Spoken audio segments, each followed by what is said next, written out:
அன்பர்களுக்கும் அடியனின் வாழ்த்துக்கள். இன்று நம்ம பார்க்க போகிறது பார்த்திங்கன்னா பங்குனி மாதம்.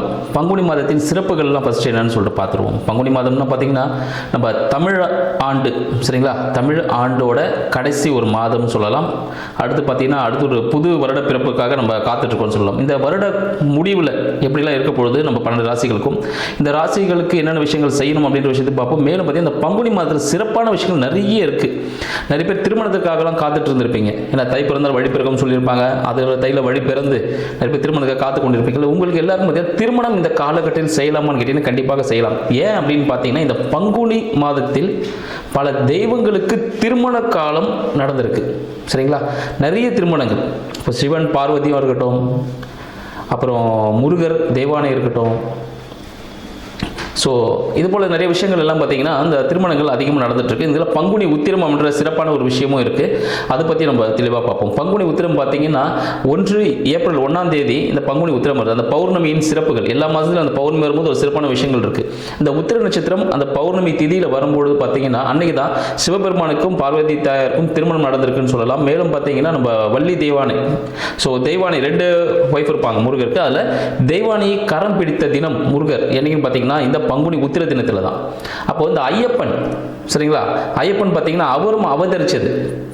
ஸோ அதுவும் பார்த்தீங்கன்னா இந்த பங்குனி மாதத்தில் தான். ஸோ இன்றைக்கு சிறப்பான விஷயங்கள் எல்லாமே இந்த பங்குனி மாதத்தில் இருக்கிறனால அனைவரும் என்னென்ன விஷயங்கள் செய்யலாம், எது செய்யக்கூடாது, 12 ராசிகளுக்கு எந்தெந்த விஷயங்கள்லாம் பொருந்தும் அப்படின்றத நம்ம நிகழ்ச்சியில் பார்ப்போம். மீனராசி அன்பர்களுக்கு பங்குனி மாதத்தின் வாழ்த்துக்கள். மீனராசி அன்பர்களுக்கு இந்த பங்குனி மாதம் எத்தகைய சிறப்பானதாக இருக்க போகுதுன்னு பார்ப்போம். இந்த மீனராசி அன்பர்களுக்கு இந்த ரொம்ப நாளாகவே வீடு வண்டி வாகனம் அப்படி வாங்கணும்னு சொல்லிட்டு ரொம்ப நாளாகவே காத்துட்ருப்பீங்க. உங்கள் எல்லாருக்கும் இந்த பங்குனி மாதம் பார்த்தீங்கன்னா ஒரு அதிர்ஷ்ட வாய்ப்பு கதவை திறக்குதுன்னு சொல்லலாம். நீங்கள் தேடிட்டு இருந்த ஒரு வீடு, ரொம்ப நாள் ஆசைப்பட்ட ஒரு வண்டி வாங்குவதற்கான ஒரு வாய்ப்பு இந்த பங்குனி மாதத்தில் இருக்குது. நீங்கள் ஒரு நகை கூட ஏதோ ஒரு டிசைனை நீங்கள் வாங்கலான்னு ஐடியா பண்ணியிருப்பீங்க. அந்த நகை அதே மாதிரி டிசைனில் உங்களுக்கு கிடைக்கிறதுக்கான வாய்ப்பு, அதை வாங்குவதற்கான சூழ்நிலை இந்த காலகட்டத்தில் உங்களுக்கு ஏற்படும் அப்படின்னு சொல்லலாம். மேலும் இந்த குடும்பம் சம்மந்தப்பட்ட விஷயங்கள், இல்லை படிப்புக்காக நீங்கள் ஏதாவது இயங்கிட்டு இருக்கீங்க, எனக்கு படித்த எனக்கு நான் ஒரு இந்த படிப்பு தான் படிக்கணும் அப்படின்னு செலக்ட் பண்ணி வச்சுருந்தீங்கன்னா அதுக்கான இப்போ பொதுத் தேர்வில் எழுத போகிறீங்க, சரிங்களா மாணவர்கள்லாம். இந்த பொதுத் தேர்வு எழுதக்கூடிய மாணவர்களுக்கு அவர்கள் விரும்பிய பாடத்திட்டத்தை எடுப்பதற்கான சூழ்நிலை ஏற்படும். விரும்பிய பாடத்தை படிப்பதற்கான வெற்றி வாகை சூடுவதற்கு இந்த வாட்டி எழுத போகிற அந்த போர்டு எக்ஸாம்ஸ்லாம் பார்த்தீங்கன்னா உங்களுக்கு சக்ஸஸ்ஃபுல்லான ஒரு ரிசல்ட் கொடுக்கறதுக்கான வாய்ப்புகள் அதிகமாக இருக்குன்னு சொல்லலாம். வருமானம் பார்த்தீங்கன்னா மீனராசி என்பவர்களுக்கு இந்த காலகட்டம் ஒரு டபுள் ஜாக்பாட்னே சொல்லலாம். நீங்கள் செய்யக்கூடிய செயல்கள் குடும்பம் மூலமாகவும் குடும்ப உறுப்பினர்கள் மூலமாக உங்களுக்கு வருமானம் இரட்டிப்பாக வரக்கூடிய ஒரு மாதமாக இந்த பங்குனி மாதம் விளக்கப் போகுது. புதிய முயற்சி சார்ந்த விஷயங்களும் உங்களுக்கு இந்த காலகட்டத்தில் சக்ஸஸ் கொடுக்கும். சில பிரச்சனைகள் வருவதற்கான வாய்ப்புகள் உண்டு. ஸோ புதிய முயற்சிகள் பார்த்தீங்கன்னா யாருக்கும் கேரண்டி கையெழுத்தும் போட வேண்டாம். சரி, நான் பார்த்துக்கிறேன், நான் செஞ்சிருவேன் அப்படின்னு சொல்ல வேண்டாம். வாக்குறுதிகளை அள்ளி கொடுக்க வேண்டாம். மற்றபடி நீங்கள் உங்களுக்காக செய்யக்கூடிய செயல்கள் அது ஒரு வெற்றி வாய்ப்பை ஏற்படுத்தும். மறைமுக வருமானம் கிடைப்பதற்கான வாய்ப்பு. நீங்கள் ஏதாவது இன்ட்ரெஸ்ட் கூட கொடுத்துருக்கலாம்.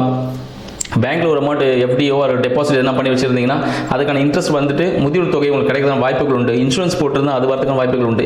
இந்த காலகட்டம் ஏதாவது ஒரு அமௌண்ட்டு உங்களுக்கு ரிட்டர்ன் கையில் கிடைக்கப்பொழுது நீங்கள் எதிர்பாராத ஒரு அமௌண்ட் வரதுக்கான வாய்ப்புகள் இந்த மாதிரி உங்களுக்கு காத்துட்ருக்குன்னு சொல்லலாம்.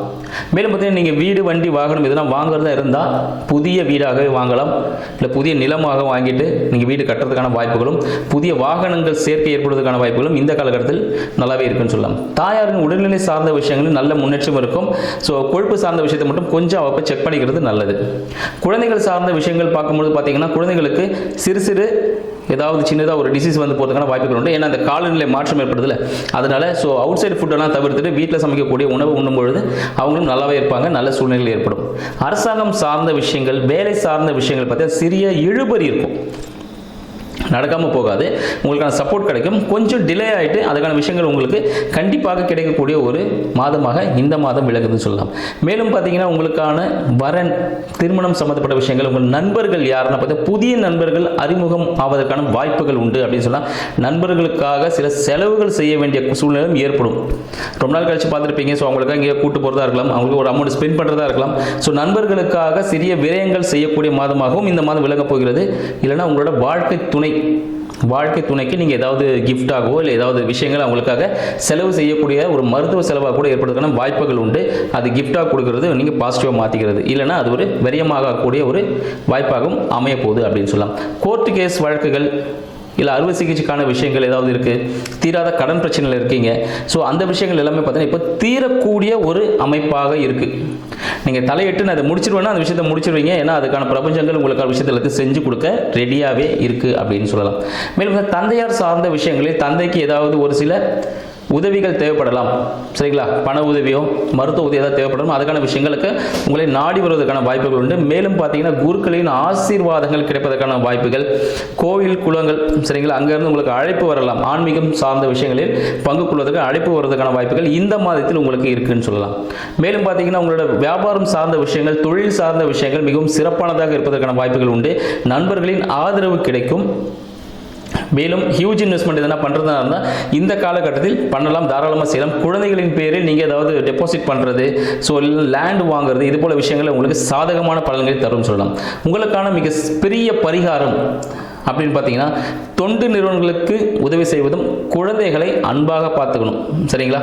அப்புறம் ஃபுட் ஐட்டம்ஸை வேஸ்ட் பண்ணக்கூடாது. இதெல்லாம் வந்து ரொம்ப முக்கியமான சில விஷயங்களாக நீங்கள் வச்சுக்கிட்டிங்கன்னா உங்களோட வாழ்க்கை மிக சிறப்பாக இந்த பங்குனி மாதத்தில் அமையும். நன்றி.